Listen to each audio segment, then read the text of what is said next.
Hi, everyone. I'm Alex Usher, and this is the World of Higher Education podcast. There's a huge story going on right now in Australian higher education, one that hasn't made many ripples outside the country yet, but really should have. In January 2026, two of the country's major universities will be merging. The old research intensive University of Adelaide, one of the country's so called sandstone, meaning prestigious universities, will be joining with the newer post-Dawkins, i.e. created in the early 1990s, University of South Australia, which began its life as the South Australian Institute of Technology. The new institution, Adelaide University, will be a behemoth of a multiversity, among the 5 largest institutions in the country. I'm fairly certain I'm right in saying this is the largest merger ever of 2 Anglophone universities. But there are a lot of questions about how this is going to work out. How will the new institution manage to maintain 2 separate missions, one as a research institution and one as an access institution? How can 2 very distinct cultures be bridged? And also, how do you create a distinct curricular or pedagogical identity for a new institution? With me today is David Lloyd. He's the Vice Chancellor of the University of South Australia and, until the merger happens, also the Deputy Vice Chancellor at the University of Adelaide. As you probably guessed, he's one of the architects of the merger. In the course of this interview, we cover a range of issues such as what are the benefits of mergers? Why these 2 institutions? Why now? And how on earth do you possibly make a merger of this scale actually work? I can't do any of this justice in an intro, so let's just turn it over to David. So David, why merge these 2 institutions and why now? Like, what made this the right moment to bring these 2 very different institutions together? I guess sometimes we laugh. We say there's never going to be a better time. I don't know if there ever is the right time. In this case, it's not the first tilt we've had at this. I think from 1991, when UniSA was established, people talked about why would you create another university in South Australia? But right now, you've got a political landscape which is aligned towards supporting this. You've got an institutional ambition on 2 sides of a ledger, which kind of came from different motivators, but kind of coalesced. You've got leaders who've known each other for a long time. You've got great positions of strength financially in both institutions. And you've got this kind of shared history where we came very close. We nearly did it in 2012. We nearly did it in 2018. And then we've kind of got it. It's like third time lucky. But so I guess here's my question is what do you gain together that you don't have apart? What's the gain to here? So the gain piece, one is scale. And Australian universities are large organisations, and UniSA is a large institution, 40,000 students. The University of Adelaide's got about 30,000 students. So together you get a combined institution with 70,000 students, which makes it a $2.1 billion enterprise. So it's a big activity. Now, big is not necessarily better, but big is financially stronger and more robust. And I would say that of that scale, the mix of students that you create from this organization is one where it's about 75% domestic and 25% international on day one, which gives it a kind of a very strong foundation to make it shockproof if we ever go through a situation like we had from pandemic, or if we go through more geopolitical perturbation. So you end up with a very robust organization. And then if you think about the way in which you can lever the cash flow of an organization into its applications and resources, 2.1 throws off a lot more than 1, and on that basis, you have an application for investment.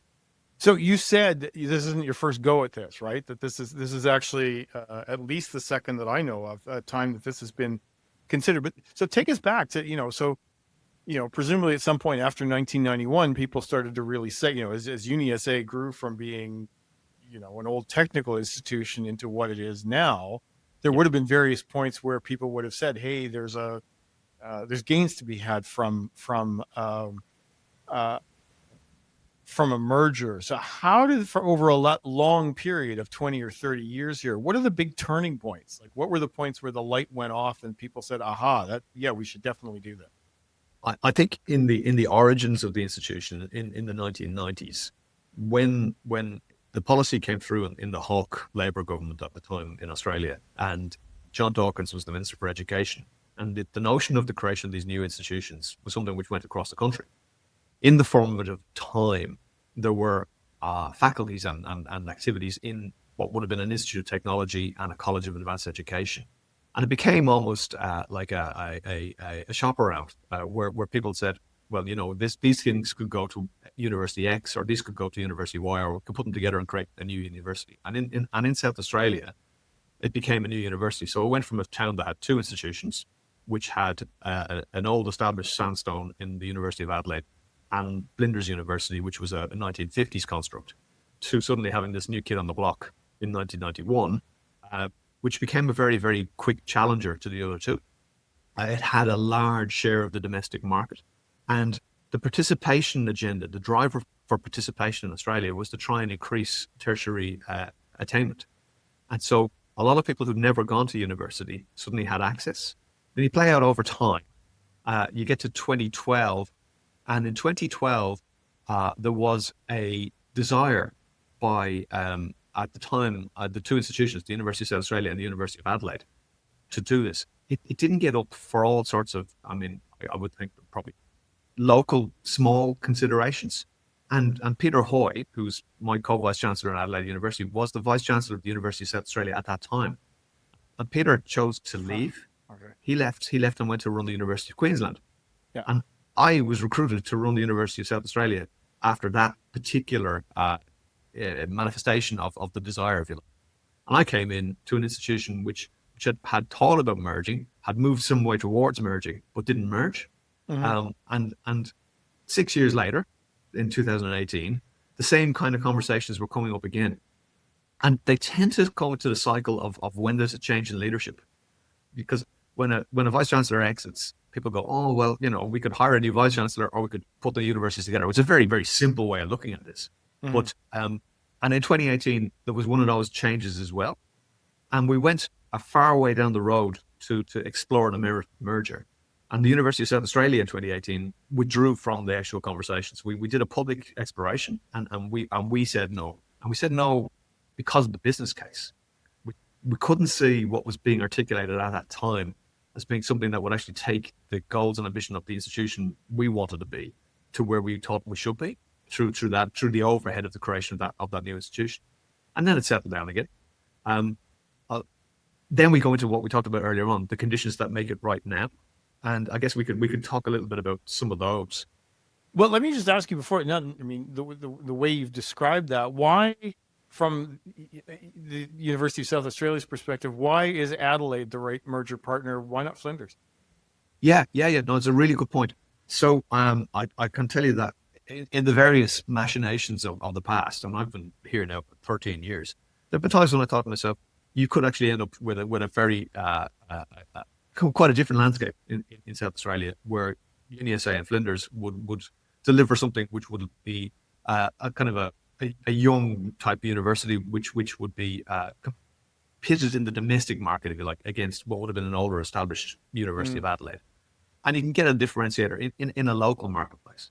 But the combination that came about, and the reason where we are today, is that one of the big changes that happened was that in 2021, while in opposition, the now state government, while they were in opposition, produced a policy and a policy position which said that where they returned to power, they would commission a commission of merger, a merger commission to look at the merits of combination with a view to combination. It was a very determinative policy.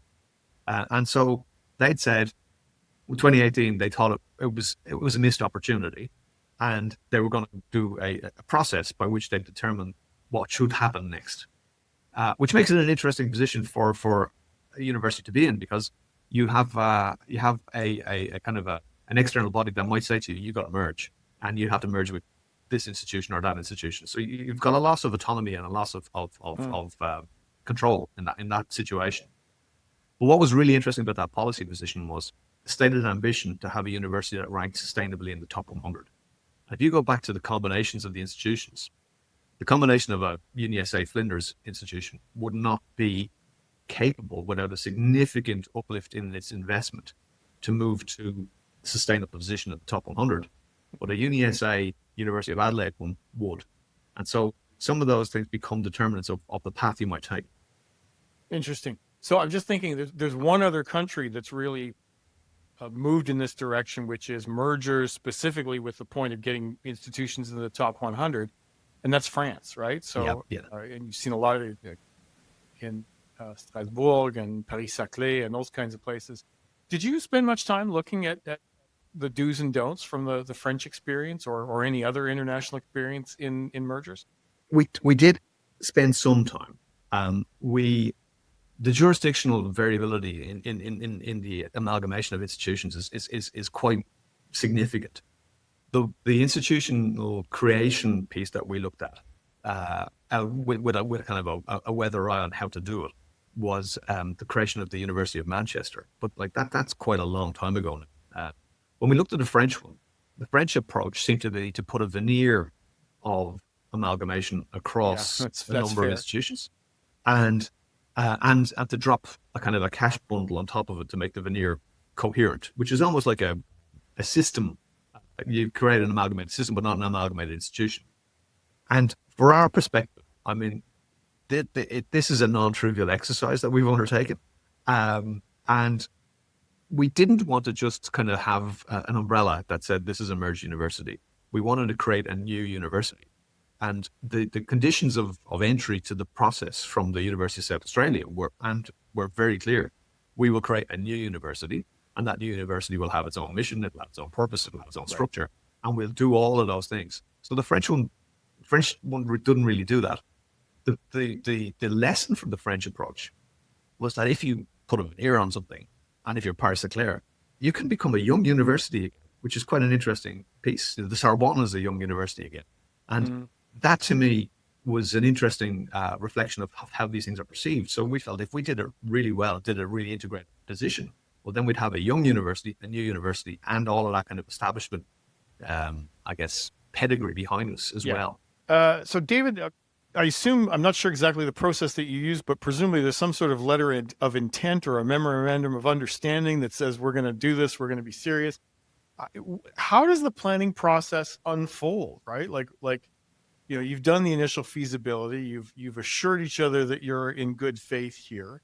How do you move through the bottlenecks of institutional governance and stakeholder engagement and all those kinds of things? How do you get to the finish line? With great tenacity I think that it's important. We started our conversation, Peter and I, as an informal conversation in 2021, and we're going to open the door of the new university on the first Monday of 2026, which is the 5th of January. So it's a long road from those informal conversations to the delivery of a functional, operational, competitive institution. The pluses in the ledger where we have very much an intent from the state government to enable this, and in our system, it's the state government legislation which creates universities. But then you have to negotiate with the federal government as to how you're going to be recognised as an Australian university with a capital letter and receive the funding. So, on the local sense, we could stand up a body corporate, but we had to have legislation pass House. So it was far more complex than MOU. We actually had to draft legislation. Mechanistically, we created a new body corporate, a new university. It sits alongside the existing two institutions. So while I'm co-VC of the new Adelaide University, I'm still the Vice Chancellor of the University of South Australia, and they're independent organisations and autonomous organisations, one of which wants to create the other one while the other one is in existence legislatively. So it's quite an unusual construct. When we engage them with the federal government, at the same thing, this goes back to why now. The federal government, which is a federal Labour government, have a desire to transform participation and to widen participation. And when we went in and said, we will have the largest population of domestic Australian students of any institution in the country, we become a sovereign educator. And we're going to be delivering an equity and participation agenda for you at a scale which you won't get with any other Australian university. Then it becomes a conversation about, well, how do we help you to set up? Okay. So you have, as I understand it, you've got some kind of transition council. I'm not sure if that's like a joint transition council for both institutions or each have your own transition councils. How does that work? Who's on that council making the nitty gritty decisions? And how do you make sure, everything stays on track? Well, that goes back to the legislation. When Adelaide University was stood up in legislation, it was in March of 2024. And that constituted a council. So it's a council with a capital C that has the word transition in front of it, which kind of says what it's in charge of doing. The composition in that council was part of the agreement of the two organizations about how do you populate the board of this new company from the two existing boards of the two existing universities. So when it stood up, it was a 50-50 from UniSA and the University of Adelaide, with UniSA having the right to appoint the Chancellor of the university. So that was the difference, because that was some of the if you like, the backroom machinations for why is it called Adelaide University, or why is it not called the University of South Australia? Well, there's the Act of the university is based on the University of South Australia Act, and the University of South Australia had the right to appoint the transition chancellor. Now, in reality, it has to function as a university council completely independently and completely autonomous of the two institutions. So everybody had to step off the old institutions to only go into the new one and act in the interest of the new one by law. And what it does is provide a governance framework for us as an executive to just bring through the decisions. So they do have that hand on governance. They had the hand on the approval of the strategy. But as the executive of the university, which was myself and Peter, and a team drawn from the two universities in the first instance, and now we've moved to appointment of deputy vice chancellors who are employees of the new Adelaide University. We brought forward the strategy, but the strategy had been formed from the business case and white paper that the two universities had independently decided was in their own interests to create this new institution. So if you go back in time to 2022, we were having a conversation about what will we create, what would it look like, why would we do it, how much would it cost?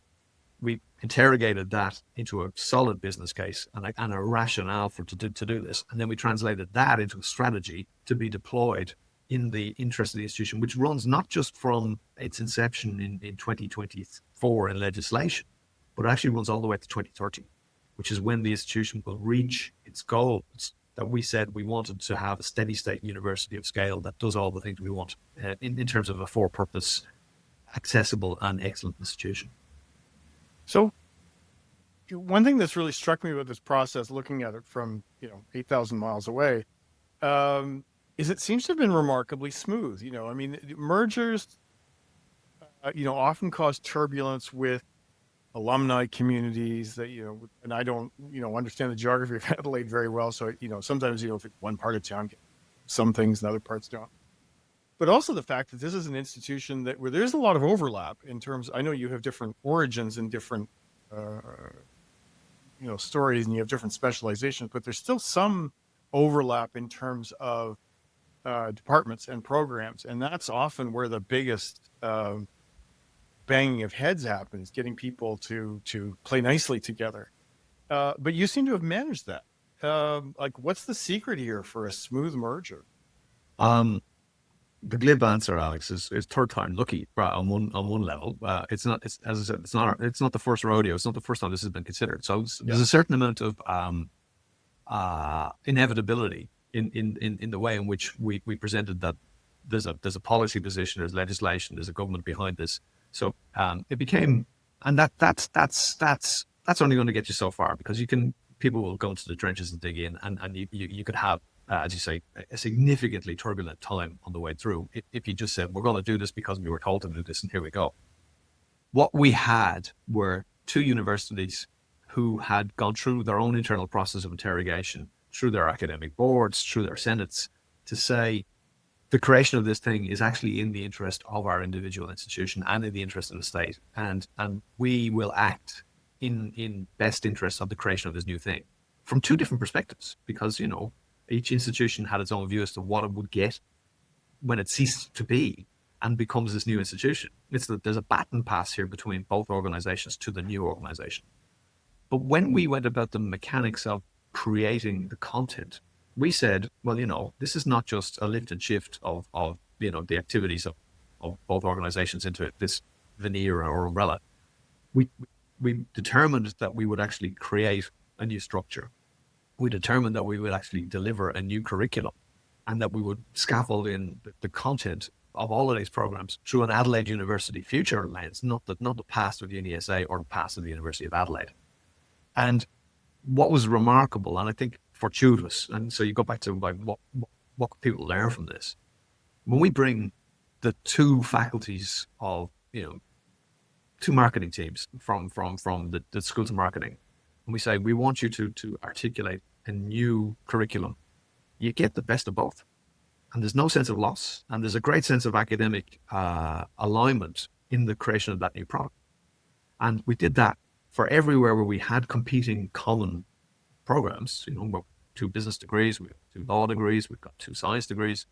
The teams who own those institutional competitive programs in the past came together and said, well, what would a new one look like?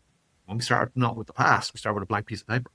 And that has been incredibly unifying we have thousands of academics who've gone through that process and will continue to go through that process on the way through to 2030 as well. So you're talking about new programs here. What's striking again from a distance is the one commitment, which I understood was made fairly early on, about pedagogy and a move away from a traditional lecture system. A commitment to the institution would be moving away from in-person lectures.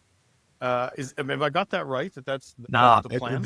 I love having these conversations Okay. where the 8,000 kilometer view is you guys are going to have this. That's why we're having this conversation. Exactly. We and we had a similar conversation in Beijing. We were on stage launching the new brand, and we had the same questions from journalists. We're not getting rid of lectures. We're getting rid of the idea that students would sit in a room where someone talks at them for an hour and then they go away, and somehow there's been knowledge transfer from the person at the podium into the heads of the people in the room.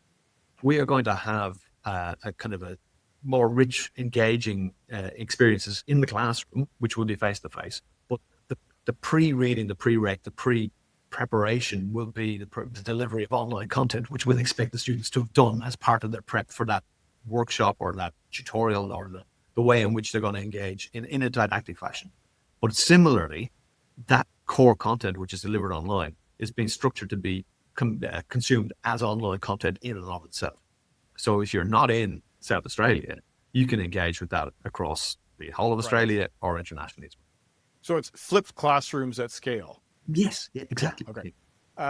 But that's one thing that you wouldn't necessarily have got out of individual departmental committees. That was an institution-wide commitment. Was there wide buy-in for that? Because that seems like even phrased as flipped classrooms rather than online classes. That still seems like pedagogically a big shift for academics to accept across such a broad set of disciplines all at once. How did that go?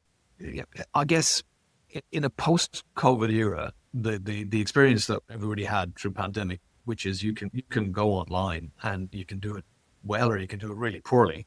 But if you do it well, you can actually have good student experience. And we have anchored everything, all of the structural decisions through a lens of student experience and student success.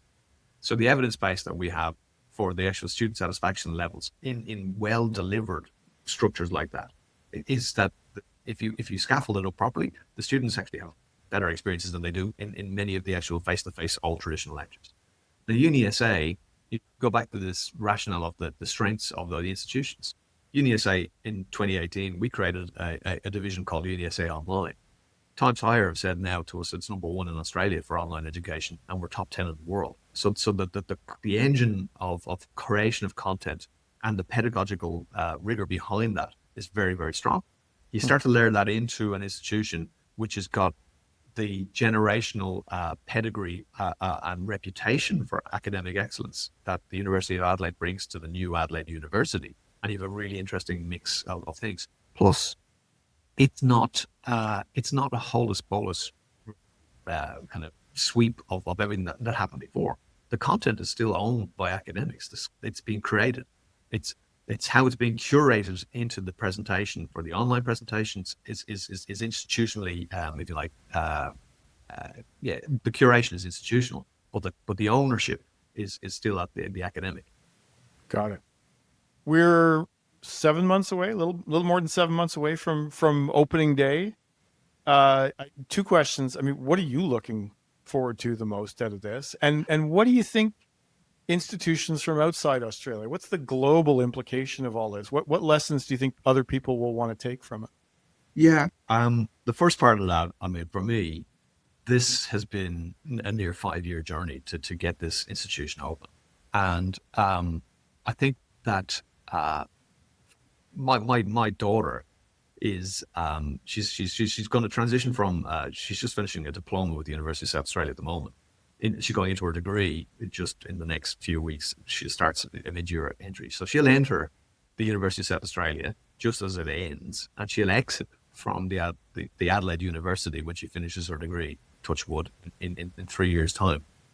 So I have a hope that we've managed to engineer an organisation and an institution which will empower her and her peers and our colleagues and those future learners to be successful, to attain employment, to actually have a great experience on the way through. And there's that's not the motivation for creation of a university, but when I look through it, I want to see that we hit the metrics we said we wanted to achieve. It's a very ambitious strategy that we put in place, but we had the financial resources and the timeline of planning that I think only this type of whole of institution change, which is meaningful like that, could enable to be delivered. Now, for me personally, I'm really looking forward to 2030. I want to get to that point and look back, not necessarily from within the organization, because I mean, Peter and I, we won't be the vice chancellors next year. We've made a very conscious decision to hand over that to a new leader who will take this strategy forward. But I want to look back and see how did they get to those pieces based on the breadcrumbs and trails that we put in place. And I also think in the next few months, we'll have the inaugural rankings for this institution as we move into its first year of operation. And I'm quietly confident that we're going to hit our metric. And I'm really hopeful that when we do hit our metric, everybody who said, oh, you can't do this, you'll go backwards, it's pollution, it's this, it's that, they'll just be left there and they'll be eating crow, they'll be eating humble pie on the basis that these guys went ahead and did it. The former Vice Chancellor of the University of Melbourne is currently the lead in the Department of the Prime Minister and Cabinet. Glenn Davis. Glenn, yeah. So Glenn said to me at one stage, good luck as you attempt the impossible. And I think that for me, the achievement of that was perceived to be so hard we couldn't do it. That's the real gratification of it. And the international perspective, what should others learn from it? I think we'll be demonstrating that you can go about this process in two ways. You can put up your umbrella and you can put your veneer across and say, here's a system. Or you can take a planful, mindful, I would call it not a leap of faith, but an investment in doing it in a way which is a proper integration, a proper consideration of the delivery of a new organization. And that new organization will demonstrate that it actually has got that amplification, that it's more than the sum of the parts. So I think we are demonstrating the possible. David Lloyd, thank you so much for being with us today. Pleasure. Thanks, Alex. And it just remains for me to thank our excellent producers, Tiffany McLennan and Sam Puthek, and you, our viewers, listeners, and readers for joining us. If you have any questions or concerns about today's podcast or suggestions for future ones, please don't hesitate to get in touch at podcast@higheredstrategy.com. Run, don't walk to our YouTube page and subscribe. That way you'll never miss an episode of The World of Higher Education. Join us next week when our guest will once again be Brendan Cantwell from Michigan State University.